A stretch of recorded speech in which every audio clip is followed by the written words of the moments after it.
They don't want to help you because you're in their market. Now you're going to sell against them. But there's no secret. That's limited thinking. It is. It's stupid. Like, there's no secret in real estate. It's just you got to do and take action. It's just like anything, right? Go in, you're taking action. So that's what I started. Started a team, started training newer agents.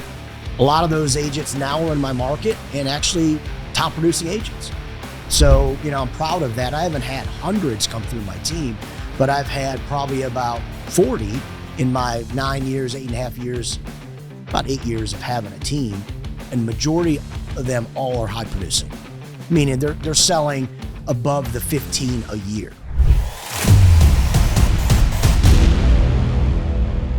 What it is, Brad Lee back again with another episode of Dropping Bombs. Today in the studio, folks, as always, I've got a real treat. David Frost in the house. Yes, sir. It's cracking with David today. Excited, man. Excited to be here. It's been a bit. And folks, if you guys don't know this dude, he is a former Army Criminal Investigator, combat veteran, Bronze Star Awardee. Missed the gold one, got the bronze one. It's only the bronze. Yeah, silver, bronze, no gold. After serving our country, he shifted his passion, leadership, and strong work ethic to the real estate business and basically became successful there. Yeah. That's it. Through your investigative prowess, etc. Yeah. Very different, yeah.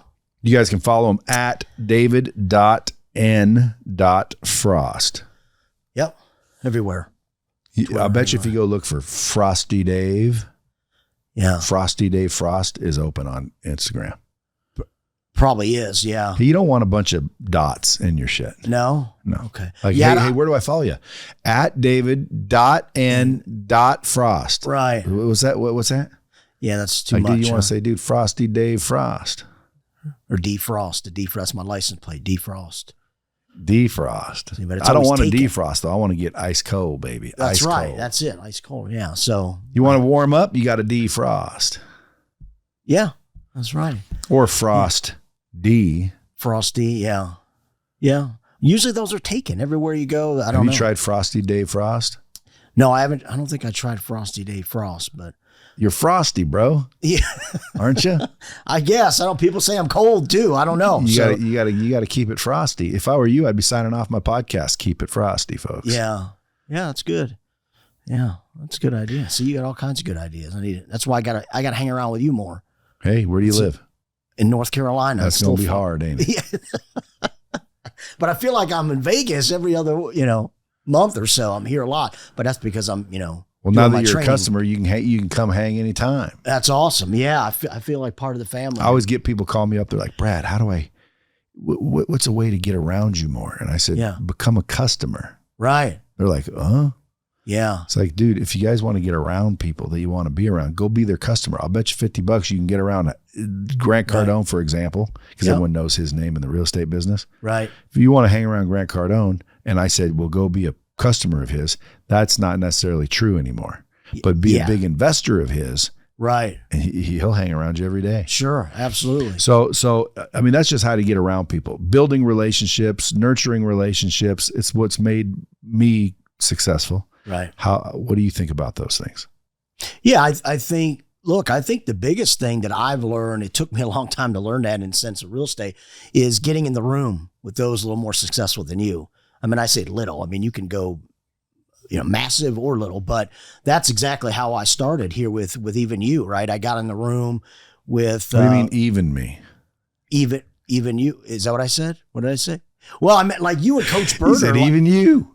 Well, I didn't mean it that way. Like even, I meant it like this is a big deal. Like me being here is a huge honor. I mean, like I'm much appreciative for you taking a time out to do this. I mean, I don't have a lot of followers yet. I don't have all this. Yeah, but dude, number one, you're a client. Yeah. So your success is my success. Number one. Number two, I've already talked to you. I've already vetted you in my head to where like, dude, you're an interesting dude, combat veteran, criminal investigator in the Army, lots of shit to talk about. The fact that you also, figured out real estate and you're teaching people real estate, right? That's also, but how would I be in my mission? Because my mission is to get the knowledge from the people who have it to the people who need it. Right. So if you're listening to this podcast, you're one of those. Okay. You either have it or you need it. And like me, I'm both. I have it and I need it. Yeah. So I like doing the podcast because I get information, especially like when people come in here, it's like, oh my God, another real estate guy. Right. Yeah. But like each one has their knowledge in their little areas, and some of them are commercial and some of them are freaking subject to, and some of them are multifam. Like there's all these little differences and variations. Which one are you mostly?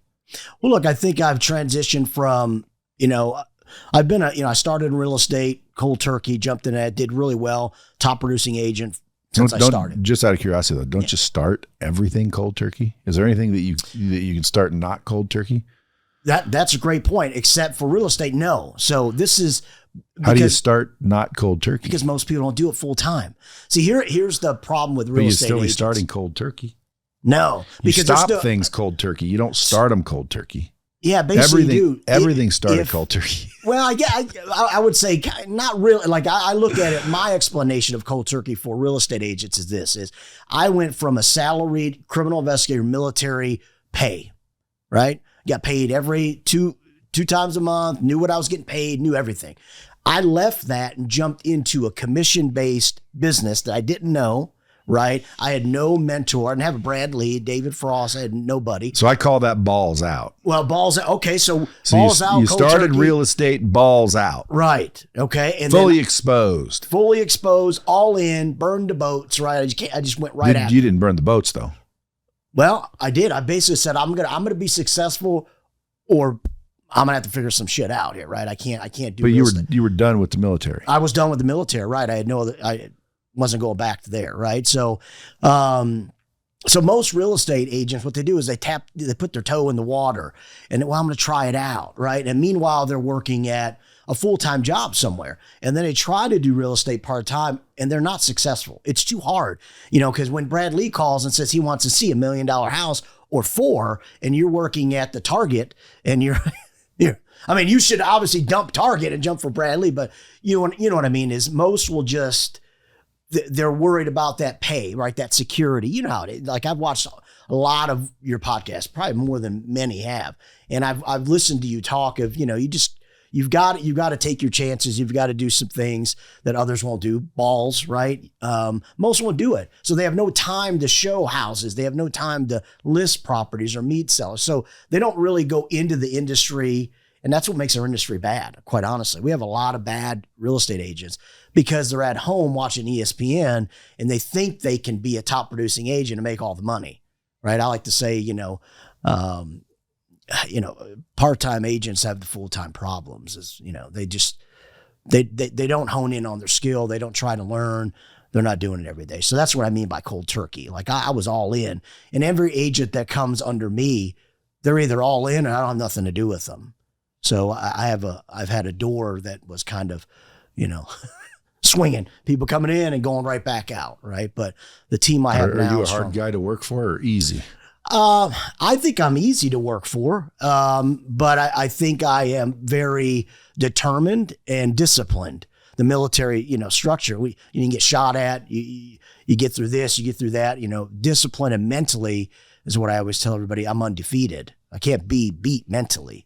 So some people have a hard time with that. Civilians, you know how it is. Like when you bring them in, they want, they think social media is the real estate game. Oh, I'm just going to do some posts and Brad's going to call me and I'm going to sell a lot of houses, right? No, that shit doesn't work. You got to call people. You got to lead follow-up. You got to prospect. You got to build relationships. You've got to follow up like I did with you. I was following up with you a lot, right? Like you probably like, who's this little dude, man? Get him away from me. But you've got to be more of that. They just don't have the determination and mental capacity in a sense of emotionally to do it. People work more on emotions nowadays, right? I know you believe in that too, in a sense of they don't think logically, they think emotionally. Oh God, like somebody would say, I got to fly out to Vegas, pay all this money. You know what I mean? Or pay $10,000 to sit with Brad Lee and in a room. They just have, it's an emotional thing versus how can it help you in your business, right? Or anything they do emotionally is that way. Is I don't feel like calling people. I don't like calling leads because I'm scared they're going to hang up on me. You know what I mean? Like, so logically, that's stupid. You know, if I can show you, or if you could show somebody how to build the business you have built, if you can show it to them, then somebody just needs to sit next to you and do the shit. Right? That's how I see it. If you say, hey, Dave, look, I'm not going to pay you shit, but I'm going to show you exactly how to build what I built. I would say, I'll do it. Let's go. And then I'll listen to what you tell me, and I'll just do exactly what you tell me, and then some. I'll just do it more if I want to get there faster. Real estate agents don't think that way. They think that they could just come in part-time, and they're never going to get to that level. And that's where we have a hard time. And that's why agents leave. So now this book you got, The Grit and the Grind, is that out already? That's out. Yeah. This one here. Yeah. It's just a small little book. It's my first book. So yeah. The Grit and the Grind. Where can they pick those up? Well, it's everywhere. You can Barnes & Noble, Amazon. So you just put it in there, you get it. What's it about? Give me the Cliff Notes. Cliff Notes, it's basically going into a little bit of me in the beginning of how everything you do, it's not given, right? You've got to go get it. And you've got to grind. You got to have grit to get through that. And, I give a lot of personal stories in there of military, of certain I want to hear things. Some of those. Yeah, being in Iraq or investigating murders or bank robbery. Like, what kind of murders and bank robberies? Military people doing it? Oh, yeah. Or civilians killing military, or military killing civilians. I mean, I worked them all. I worked baby deaths. But I mean, in my mind, if you're in the military in Afghanistan, yeah, you're supposed to be killing people, aren't you? You are. Yeah. Oh, yeah, absolutely. So those are different discussions in a sense of where there's some things that us as CID agents had to investigate in wartime. Yeah, sometimes the soldiers or Marines or whoever, they got a little crazy with certain things. But most of them. But does our government frown upon that? Like, no, yeah, don't be doing that. Yeah, I mean, like, look, my group in Iraq, we were there 03, 04. We were the initial phase in. So we were the first agents in country as, going into the war. So you were a cop, basically. I was basically a federal agent. Yeah. So a CID agent, like NCIS, the TV show, that's what we are. We're the equivalent of that. We just don't have a TV show. But we investigated only felony crimes. But let's go back to murder, because it makes me think like usually people in their minds think all military people are good people. Right, but they're not. You mean some of them go over there and like freaking rape and pillage and steal and defraud and kill? Yeah, well, I would say the majority is stateside.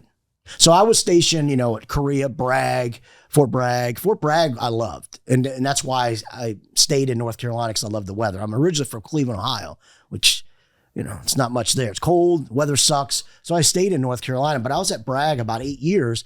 And Fort Bragg, in the military sense, it's the second largest military base besides Fort Hood, Texas. But yeah, I mean, it's like an inner city there.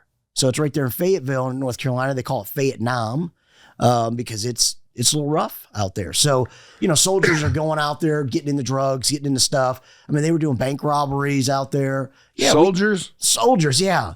Man, we worked a case where these young soldiers went in and robbed it good. Nobody died, thank God, but then they got out. And you know how much money they actually left with? It was like $2,800. And they got hit with the die. So when we came into the apartment and we busted them, we grabbed them, the dumbasses had the money in the tub trying to wash the die off. $2,800. Federal offense now. You're better off robbing a Walmart. You're getting more money. Well, where do they go? The feds don't really care. It's the military that has to punish them. Military sentence them. Yeah, you get court-martialed, then you know. But it's the same. But if you're in the military, you don't get tried in civilian courts at all? You can. So you get double whammied as a military member. So, for instance, if I did something, if I robbed a bank and the military says, you know what, we're going to let the FBI, because that's their deal, we're going to let the FBI deal with it. And because it was off base and all that, then they'll get hit federally there. If the FBI says, look, like they normally do, we'll let the state do it, then, local PD can do it. And if they don't want to do it, then the military can do it. And if they want to do it together, we can do it together. Meaning the military can wham them too, court-martial them, same thing, discharge them. How do they get tried for the same crime, two different courts? Because it's different. It's military, right? Federal, state, they're all different. Crazy. Yeah, it's crazy. Yeah. So yeah, we work murders. But I always and assume military are good people. But now that I think about it, that's probably an ignorant statement because they're just people. They're just people. We're the same population. But I always think, oh, you're a soldier. Okay, so you're out there, doing what you're told. Right. Marching and freaking cleaning your gun or your weapon. Right. Majority are. You just have some of the bad apples, right? You have that, and some were bad. I mean, we worked, some rough ones. I went to interview the guy that threw the grenade in the tent when Iraq first started. He didn't talk to me, but what'd he do? We threw a grenade in the tent. Whose tent? In his own company's tent, because he was Muslim. Grenade. Yeah, and he was against the war. There's a lot to it, but yet basically he was against the war. He didn't like that we were over there. He was sick of the. How much damage would a grenade do in a tent? Oh, massive! It could have. It got lucky where it rolled, but I mean, yeah, it could do massive damage. So I mean, I worked tons of those type cases in my years. Abu Ghraib, you remember that, where the soldiers in Iraq got the Iraqi prisoners naked and stacked them, and it was like a big deal. That was my group there. That started. What did they do? Well, the soldiers that were in charge of Abu Ghraib were reservists, so they weren't full-time, MPs, and so they did it part-time. So they were in charge of Abu Ghraib, which used to be one of the worst prisons that Saddam had. You go there, you're pretty much done, in the past from them. We took it over and we started housing all the bad Iraqis that we were catching, roadside bombs or shooting at us or whatever it may be. They were there too. And so these reserve MPs ended up being, in charge of watching them like a prison, right? Well, they would get bored at night and start doing goofy shit, right? They started getting them naked, then doing Why naked? I don't know. I think it was they were just so like if you were, yeah, I can understand making them do stupid shit and having fun and like being a, little prick, right? Just basically abusing them. But why would you get them naked? You want to see all their dicks? Yeah, I mean, well, there were some females there. I mean, I don't know if they did. I think it was more humiliating them, right? Trying to embarrass them, and I think that's probably why getting naked for me doesn't embarrass me. Yeah. Well, you're one of a kind, Brad. See, I don't know. But what's there to be embarrassed about? Then people see what I'm working with. Right. Well, that's true, except that, they were also doing pyramids and making them stack on each other. And they were doing it? Yeah, they were scared. Or what? Yeah, they were doing it. They were just scared of they had dogs, the canine dogs were there, the handlers, and I will tell you, in Iraq, man, you bring one of the dogs, they're terrified of dogs. It's weird. Like we would clear out a whole damn, crowd with 2 dogs for the most part. Me and another agent had to do that a few times. I bet. Yeah, like some big German Shepherd, dogs. And yeah, that would clear them out. They just didn't like the dogs.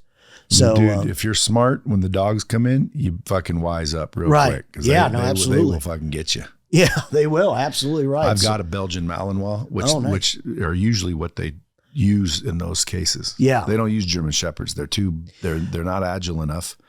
And they do, but more Malinois nowadays. Yeah. So some of the handlers have, they go through the vetting, and actually my wife was a vet tech and she was assigned to the, Marine Special Ops Command. And that's what she did. She trained the handlers of the dogs, like medical aid to the dog and things like that. So when they go to deploy, things happen, they can help the dog. And so she trained him there and dealt with all that as well. So how long did you do that for?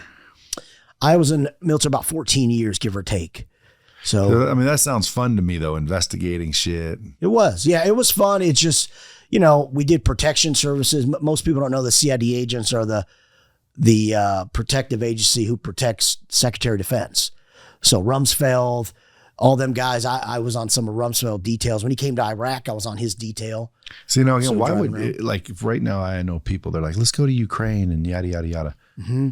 And then I'm thinking, why the hell would anyone go to Ukraine if there's a war going on? Now, I also watch videos of people in nightclubs partying in Ukraine. I'm like, is there a war going on? Right. It's weird. I don't know. But then Rumsfeld, there's a war going on in Iraq, but I'm going to go there. What the fuck would you be going there for? Yeah. Well, he was there visiting. You don't visit a war zone. Yeah, he was there he was there visiting all the leaders and making sure certain things were going on, or you know, that was when they were just starting the government up again, right? Because that was the whole problem. We got over there. Listen, let me just say this. Yeah. This is for the record. If your war stops because someone's coming and everybody agrees, hey, slow down until these people all talk. Yeah. And that's not a real war. Right. To me, a real war is like, dude, there's shit going on, battling. Right. Like, go back to D-Day. Yeah. Go back to the old wars, the good wars. Yeah. You know what I'm saying? Where it was like, you know, Rumsfeld didn't fly into Vietnam in the middle of the freaking, you know, what do you call it? What was that place they call it? Viet Cong Trail or something like that. Yeah, he wasn't going to be on any patrol. Yeah, but he didn't come in during the initial war. He came in after we had already taken over the country. Locked it down. Yeah, we were already now we're trying to figure out, or they were, what are we doing? Would you say that the United States military is the most powerful in the world? Yes. Because I think people underestimate the might of our military. Yeah, we're the most powerful. There's no doubt. More trained and skilled. And with most equipment. Yeah, I mean, I would say probably. I mean, I wouldn't know off the top of my head exact, but I mean, China just has too many people. So we would probably, if we went head to head, in my opinion, we would annihilate them first wave, but then they would have another second wave for the same amount of people. And then it would just be like, well, shit, you know, now that's our problem, kind of. I mean, China's got some other, you know, technology stuff and things like that will hurt us. Again, you go to war with China, I think we got problems. You go to war with Russia, I think we have problems. People are like, they can't even handle Ukraine. Like, they're not trying, okay? Yeah. That's not a war, dude. A war is when there's nukes and there's bombs and it's like freaking all-out war. Yeah. Yeah, Russia, you know, they're a little older. Yeah, but all-out war, dude, they got warheads. Yeah, I mean, look, we don't want any nucular, that's for sure. I know, but like, soon as someone, dude, if I were a small country and you guys were slaughtering me, I'll if I had a nuke, I'll hit you with it. Yeah, you got to do what you got to do. You got to figure that out. So like next thing you know, it's like, okay, we hit them back. Now there's a hole in the earth there. That's it. But you know, the fallout and the seriousness of that is massive. Right. And then you think, well, we have 7 million nuclear warheads. They only have 3 million. Yeah. Dude, 100 or whatever the number is enough. Yeah. Like, in other words, once you have X amount, you don't need any more. Yeah. No, absolutely right. Yeah. I mean, I think, yeah, we don't want to go that route, I don't think. But every military guy that I know, even the ones that aren't really happy with the government or happy with the military, will say at the end of the day, our military is fucking extremely badass. Yeah, absolutely. It's what I always say too. It's weird. You know, I ask my wife this. I sit and I always try to think, like, how can an 18-year-old kid who's trained in the military be willing to get shot at and keep getting shot at and go back and help his buddies? But I can't get real estate agents to show up every day it's too hard. Like, do you see what I mean? Like, in my mind, it doesn't resonate with me. Maybe that's my military in me. I have a hard time, you know, because like I put in my book, right? I'm a D student. I was a dipshit in school. What's in that book? What'd you bring me? Oh, I brought you some, I brought you my book. And then I brought you 2 things. Now, I can't really frame these things. Remember, I brought you some war stuff. So this is from an Iraqi police officer I killed. No, I'm just joking. I did not kill him, Brad. But this is an Iraqi police badge. It's from a Gulf War like insignia. What it's saying is whoever had this on was also in the Gulf War, the old war, which wasn't really that much of a war. And then I brought you a leaflet from Iraq too that we dropped on them. Now, you can't read it. I can't either, but I know what it is. They were dropping a bunch of these leaflets, right? That's a psyop. Yeah, exactly what it is. Was saying, hey, look, basically this is a no-fly zone. You know, if you're manning anti-tank or not anti-tank, anti-aircraft, you know, just leave it, abandon, or you're going to die, basically. So this is some Iraq stuff that I brought you. That's freaking awesome. Yeah. So, I mean, you can put on your desk, whatever. And then, of course, my book here for you. But yeah, I thought I wanted to bring you something original, something that, you know, that's cool, I don't think anybody can bring you. So no, that's cool. That's good stuff, man. I appreciate that. Yeah. That's kind of cool. I got a Russian military hat because I had a girl one time from Estonia. Yeah. And her grandpa was like a Russian military dude. Gave me she gave me his hat. Yeah. So that's like cool. It's like, dude, I ain't something, Russian, but it looks cool. It's badass. Right. It's something that's going to go right next to it, dude. This is the start. This is the stuff that you don't find every day. No, you don't. Yeah, it's hard. So the funny thing you brought about that Russia is we ran into some Russians in Iraq. They were out there at, God, can't remember where it was at, but one of the females we had, they like the females we had, she was exchanging stuff, equipment type stuff for hats and stuff. I think she's got one or two, but she was doing the same thing. So it was cool. But okay, so you took all those years of investigative and whatnot. You get out. Why'd you get out? You just quit one day? Yeah, I mean, military wasn't going how I liked it. There were some things changing. So you said, I'm done. Yeah, so I was doing a little bit of flipping. I did 2 or 3 at the time. Like on the side? Yeah, while I was still in the military. And then I went to real estate school while I was in the military. I was like, at night. And I thought I can, You get your license. I thought I could, but I bombed that shit. That's what I was getting into. In the book, I kind of, talk about being the gritty and grinding through. Is when I first went to real estate, I failed it. I didn't take it seriously. I was a D student in high school. I was 93 graduated in my class. I probably was 85th in my class. Like the other guys probably never even showed up, but I just wasn't the smartest, wasn't book smart. And I go into that, all the challenges I face. I'm really short. Obviously, you see, I'm like 5'1". So nowadays, the bullying is, Were you bullied? Oh yeah. I mean, look, if you look, I was the shortest guy all the time. Military, I was the shortest guy.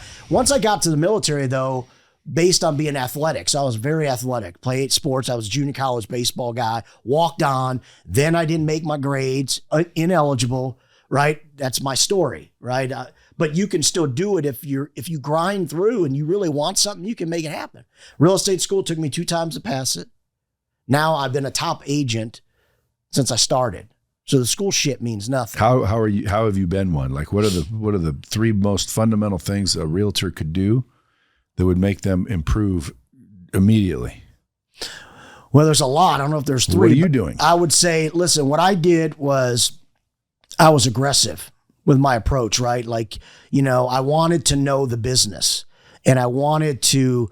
All I did was eat, sleep, and drink real estate. So there was no toe dipping. No toe dipping. I was all in. I was watching everybody I could. YouTube. I was reading. I was like, how can I go from A to Z? Now, were you broke? I wasn't broke. My wife, Brittany, was still in the military, but we were not ahead. Her military pay paid for our bills, but that was it. So there was times where I went credit card wise, we'd pay one bill and then say, all right, next month we can't pay that one. We're going to have to flip it to this one because we couldn't pay them together. So we had to do that as well. So there's a lot of that going on too. So it was rough, but I was aggressive. And how is it now? Oh, now it's not that way. No. Are you richer than a foot up a bull's ass yet? I'm not where I want to be yet. I want to be like you posted the other day. I think it was you that posted. You post a lot. Of course it was. Yeah, of course. It was either you or Grant Cardone posted something about freedom and being financially free. Money isn't everything, but money brings you financial freedom, which now, what I mean? More than likely it's me because I think Grant would never say money isn't everything. Right. Yeah. So yeah, I think it was you, but that's exactly right. I just want to be financially free, right? Was it good? If it was clever, it was me. If it wasn't that good. Clever, yeah, it was great. I shared it. I share a lot of your posts, by the way. Yeah, all the time. So what did you learn in the military that got you out and made you number one? And now you're able to train people how to do what you did. So if you say I was aggressive, how are you training people to be aggressive? Well, aggressive is one piece of it. But what I train people to do is in real estate, when you first start, you're trying to find the clients. How do you find them? Most people don't know how to do that. What do you mean? So, networking. Right. Parties. Right. So that. Like you're like networking, right? But agents, this is what a lot of real estate coaches do. They give vague stuff, but there's no details. Okay, networking. Well, how do I get to Brad Lee? Right? They won't. Or someone like Brad Lee. Because again, there's only one Brad Lee. If your goal is to get to Brad Lee, dude, you got the wrong goal. Well, that's your true. goal should be to get to people like Brad Lee. Well, even so where like do people like Brad Lee hang out? Where do people like Brad Lee go? Mm-hmm. You go those places. That's right. And then you find the Brad Lees. Right. And then guess what? You introduce yourself and you build relationships. And the next thing you know, you let yourself, naturally become valuable to Brad Lees. And now Brad Lees say, hey, anytime I buy something, I'm calling my boy Dave Frost. Right. I'm calling Frosty Dave Frost. Right. That's right. But see, most people don't know that or are not aggressive enough to do it. So what I've taught agents do is I'll teach you how to find people because I was an agent. So I had to try to find people all the time, right? Meaning like this guy, he's the one who robbed the bank, or he's the one who has this or has this key evidence or whatever. So my teams and I, we'd have to figure out, well, how are we going to find that guy? We have no other info. Who's his girlfriend? Who's his, we just track down everybody. We'd shake everybody down is what I call it, right? You got somebody in the middle, we shake everybody down around them. They kind of did that with the last, get a little political here, the last president, and kind of shake everybody else down to get to one person. And that's usually how you do it, but it didn't work there. But quite honestly, that's how law enforcement does it. If I can't find you, or I'll find people who do know you, and then I'll get to you. But real estate, I changed how I did things military-wise, investigative-wise, and applied it to real estate, finding people, door knocking. I used to have to canvass interview neighborhoods. If there was a shooting or murder, I'd have to go door knocking all these houses. Hey, what'd you hear? When'd you hear it? What'd you see? What do you know about this house? You see what I mean? Talk to people that I didn't know about bad things. Or talking to a sexual assault victim. Hey, how did he touch you? Where did he touch you? How many times? What does his penis look like? See, but why do you got to go through all that? Well, because you have to, because it solidifies your investigation. So have you ever had someone say and lie? Oh, everybody lied. When you say, what does penis look like? And they say, I don't remember. Absolutely. Well, was it big? Was it small? Oh, right. It was big. And then you're like, let me see your dick. And they pull down their pants and they got a little one. You go, oh, she's lying. Well, look, I would try to get it more specific than big and little, right? Big and little, that's enough sometimes. Well, no, look, it's not. I would say, okay, Brad. So look, if you say it's big, tell me what you mean by big. What's big to you? Do you see how I try to specify that? Again, big is 10 inches. Okay, so 10 inches or above is big. You'd say, no, that's huge. That's huge. Right.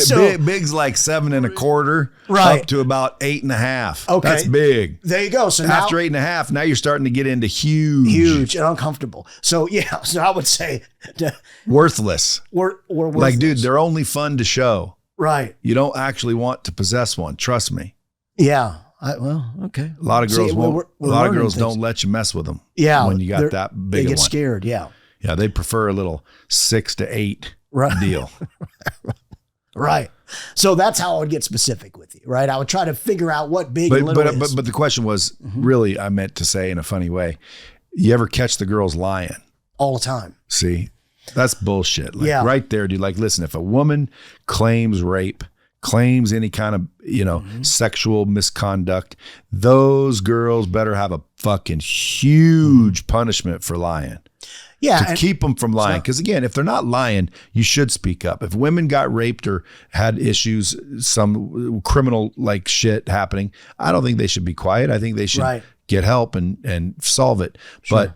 But I know of people that have been accused of shit and they're like saying never, ever in a million years. And then it turned out to be a lie. Right. They were trying to, get back at them. Like, dude, there should be a big punishment for that. I agree with you. And vice versa, by the way. I don't care if you're male or female. Yeah, we worked a case where it was in Korea, and we had people at a party that all said the female initiated it, dragged him in the bathroom.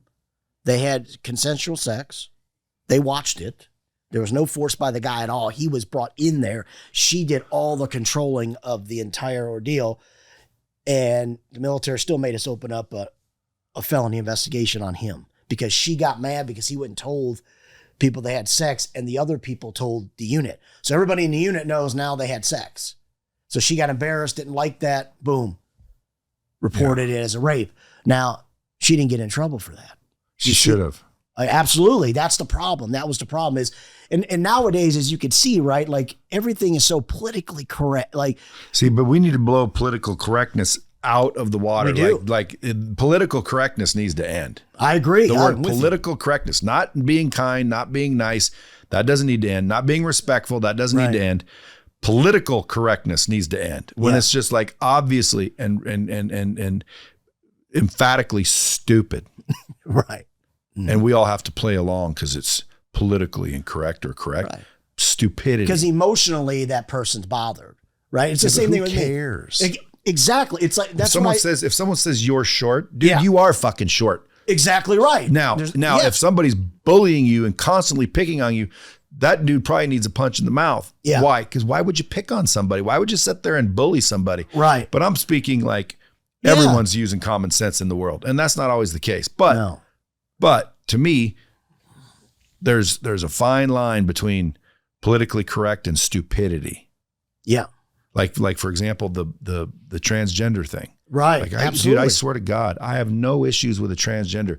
You want to be a transgender, I don't care. You could tell me you're a transgender right now. I'd be like, no shit. Right. You know, I might even ask questions what happened? What did they cut it off? What did they do? Right. How did they glue one on? What did they do? Right. You know, but I don't care. But at the same time, there shouldn't be trans dancing for frickin' second and third graders, trying to teach them it's okay for you to be this way. Let the kid realize that is how they are by themselves. How about that? And if they do, well, then whatever. Right. But you're not going to go push people into that. Right. Like, that's stupid. Yeah. People are always asking me right now, what do I feel about all these woke companies? And I say, don't, go woke, go broke, because that's what's happening. But that's right. I personally don't care. Like, I drive a Ford Raptor. Yeah. Someone said the other day, dude, did you see the Ford commercial with the rainbow pickup truck? I'm like, yeah. I didn't see They're that. like, so you're driving a gay truck? And I'm like, I am. They're like, yeah. I'm like, dude, I'm not driving a rainbow truck. Right. They're like, yeah, but they made a Raptor, a rainbow.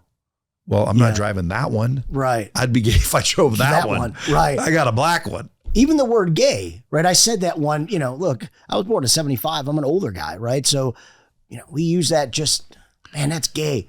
Man, I got slammed by this one female, man. She thought that was like the worst thing I could have said.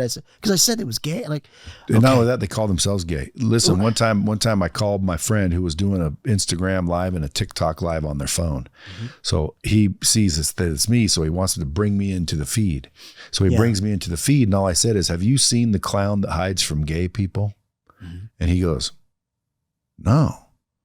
What are you talking about? And I said, you've never seen the clown that hides from gay people? He goes, no. What are you talking about? Have you? No. You've never seen it? No. Dude, it's a clown that hides from gay people. Never seen it. You've never seen it? No. You've never seen it? A clown that hides from gay people? Am I missing something? Is it more to it that I'm not catching? He's just a clown that hides from gay people. You've never seen it? Oh, see, there you go. See, I told you I was a D student, But have you ever seen it? No, I have not seen it. Well, but I understand what you're saying. The correct answer is, yes. I see it all the time. Okay. Yeah. But the joke is, right. Have you seen the clown that hides from gay people? People will say no. And then you go, what? So I did that to him on this stream. Yeah. And all of a sudden my phone was off and it said I was booted. And so I call him back on another phone and he answers and he's still on one of them and it booted him too.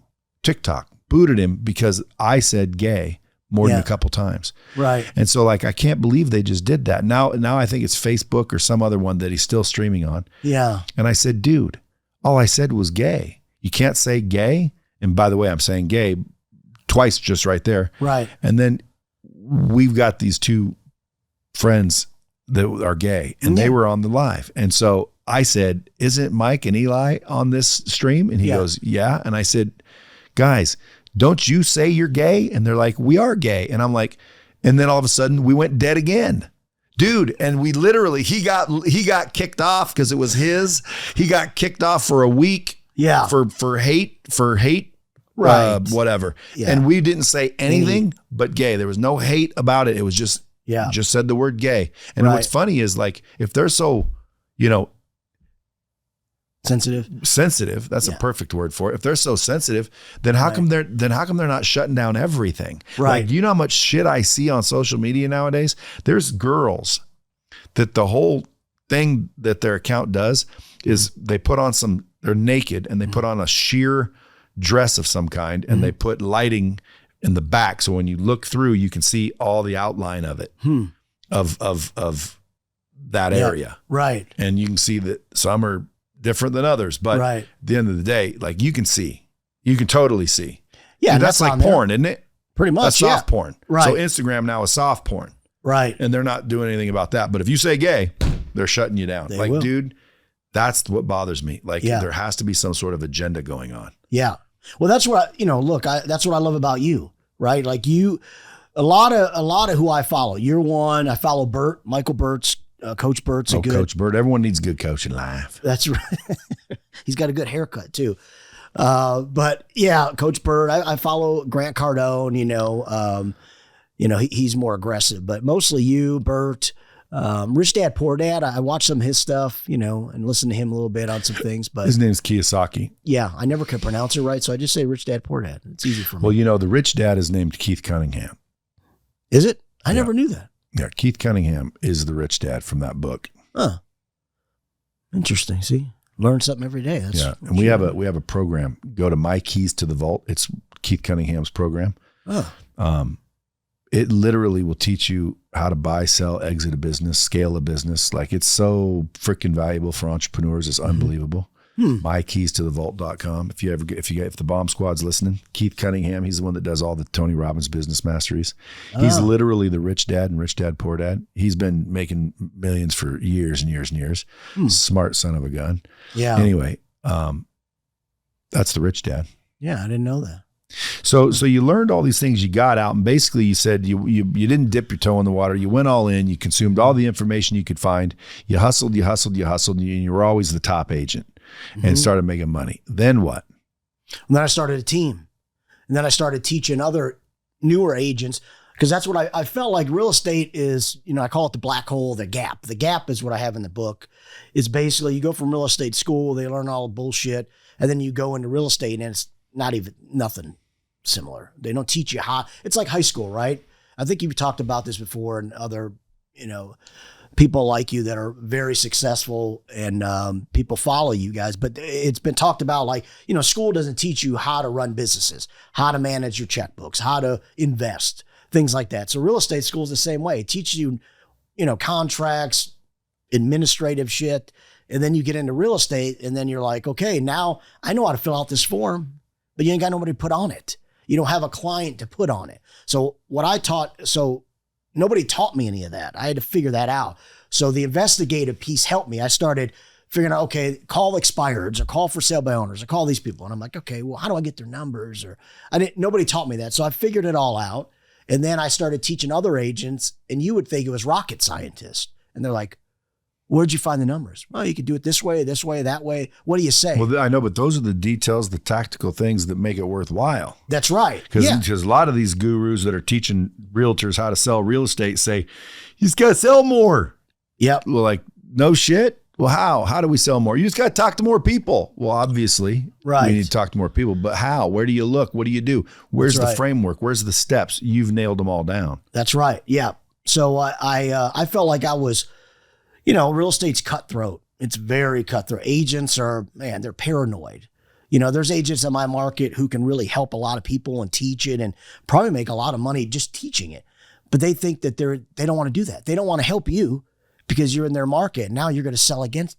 But there's no secret. That's limited thinking. It is. It's stupid. Like, there's no secret to real estate. It's just you got to do and take action. It's just like anything, right? Go in, you're taking action. So that's what I started a team, started training newer agents.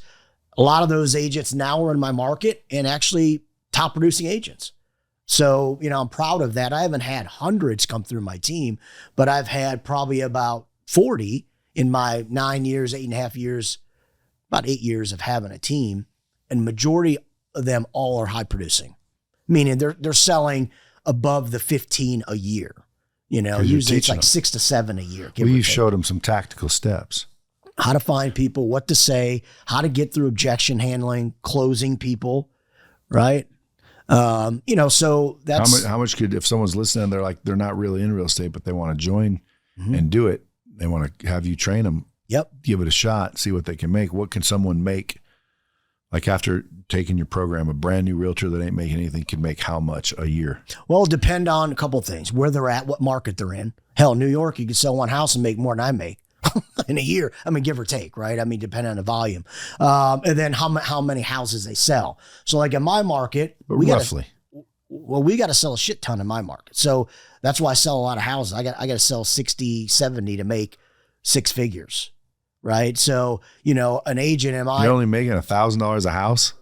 No, you're making more than that, but that's what I'm saying. 6 figures, so you've got to really sell a bunch in my market and in a lot of markets. But ultimately, if they focus on the units, that's what I always tell them, then the money will come. If I could teach you how to sell 15 houses in your first year, which I do, all my new agents in my first year with me, they sell at least 15, 14, 15 is my average, right? For new agents.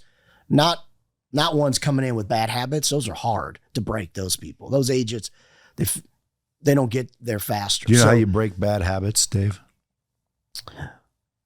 Well, I have some ideas, but you tell me. What do you think? Give me some ideas. Well, you've got to get their mind shifted. So that's hard, though. It's hard to get them to think differently with their approach to how they're doing things. Well, yeah, you change their perspective. That might be one way. Another way would be to replace it with a good one. So anytime you want to break a habit, it's easier to replace a habit than to break a habit, because the power, the habitual, strength or the power in that is so strong sometimes it's hard to break. Right. Well, that's why you don't break the habit. You replace the habit. So if I'm smoking, what can I do every time I want a cigarette? That's, again, it's still the habit. Right. But I'm breaking the habit by creating a new one in its place. Mm-hmm. That's easier sometimes. I like what you did there. Right. It's a thought of what you're saying. It's a different way to think about it. Right. Like, and for sale by owner, the biggest thing they don't want to hire an agent is for commission for the most part. So instead of focusing on commission, you focus on, hey, what does Brad want to make as a seller? We're not going to talk about commission. What do you want to make? Where's all the for sale by owners listing? Where are they? Where do they? A lot of them list on Zillow. Because I want to talk to anyone that has an old interest rate. When I say that, I mean like you're setting at 2-3% interest, and you don't want your house, and you want someone to come buy it. Call me right now. Yeah. DM me the word home seller. Just say home seller, because I want to talk to those people. Why? Well, because dude, if you got a low ass interest rate, right, dude, I'll come buy your house. We'll leverage that interest rate into a deal. You'll sell your house like you want, and everybody's happy. But I'm not borrowing with stupid ass interest rates. Right. But I will assume or take over all day long. Right. Yeah. And that's smart, for you to do that. But, the for sale by owner is they just don't want to pay the commission. Okay. So it's a different mindset. If someone's listening to this, the rainmakeru.com, is that your VT system? That's my VT system. Is it ready to go or coming soon still? It will be, I'm hoping, and probably next week it will be. Well, then it's done. Active. Consider it done, because this won't drop in a week. Yeah.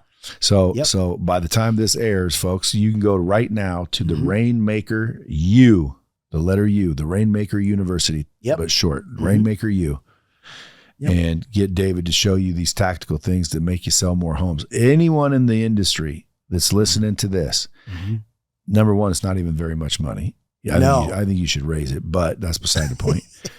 It's not very much money, and there's tactical, practical shit that any realtor, old or new, don't have to be new. I'll bet you anything. You can probably take existing realtors and show them a little thing or two. Absolutely. There's ways to get leads there, what to say, how to find them. My podcast will be on there. What's your podcast? My podcast is called The Frost Factor. Right. I got to get it started consistent like you, though. What do you mean you got to? It's 2 microphones or even 1 microphone. Yeah, exactly. Like right now, if I couldn't get any guests, my mission with this podcast is the same as my life, which is get the knowledge from the people who have it to the people who need it. That's why people like Brad, you bring on a lot of people. I'm not sure what your show is about because there's so many different kinds of people. It's not a real estate show. Mm-hmm. It's not a freaking investment show. Right. It's not a sales show.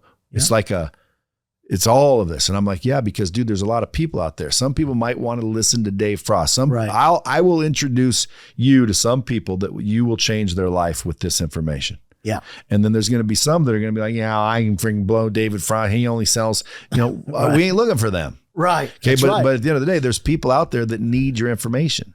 Yes. So it's my job to bring the knowledge from the people who have it to the people who need it. That's why I started this whole thing. Mm-hmm. And if I didn't have a guest, because people say, well, what if you didn't have any guests? How do you get guests? Like, I got no trouble getting guests. There's a fucking 100-yard line with them. Right. But if I didn't have any guests, I would talk. Because sometimes I do what's called a solo bomb. Have you ever heard one? Because if you haven't, then you're not an avid listener as you think. No, I haven't seen one since you have the new background and all that. What new background?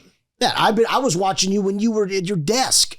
And never done it. That's always been the background. I've never changed the background. What's funny is someone just the other day said, I like the new background. What new background? Well, you have a lot of videos not with that background. Not from dropping bombs. No, that's what I want to say. Right. That's correct. Not for dropping bombs, but you have a lot of content you were putting out. Well, yeah, but I have content that has nothing to do with dropping bombs. Right. But coincidentally, dropping bombs is also dropped because in here we're dropping bombs. Right. So my whole social media strategy is to drop bombs technically, but not necessarily from the podcast. So I don't have a new background.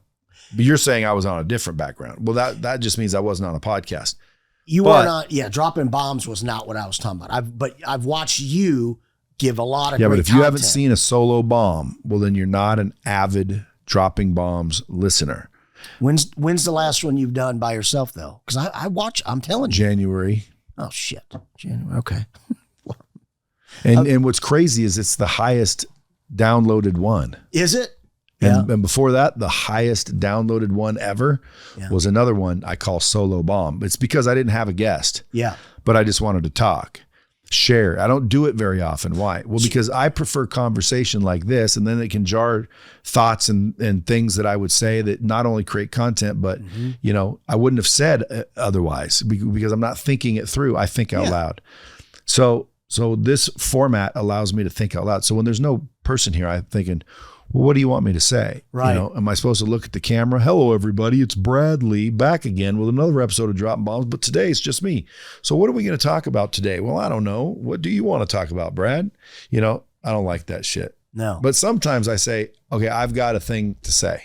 Right. Like I could drop a solo bomb right now today. Why? Because I've been watching and learning and seeing a few things that's like, okay, that's interesting. Mm-hmm. So now I've got another little batch. Yeah. But once I do that solo bomb, I'm gonna go back to guests. Right. What's your podcast format gonna be? Well, you said you got to start it, which is I've had it. I just haven't been consistent with it. But I bring on real estate agents. No excuse. I just got to do it. Let's go. Yeah, I'm gonna do it. You're right. I just got to do it. So there's no excuses why. Because priority is going to get done, right? Dude, I'm telling you right now, listen, everyone told me not to start a podcast. It was wasting my time. Everyone had a podcast. Now this podcast drives lots of revenue. Yeah. You need a podcast. Everyone needs a podcast.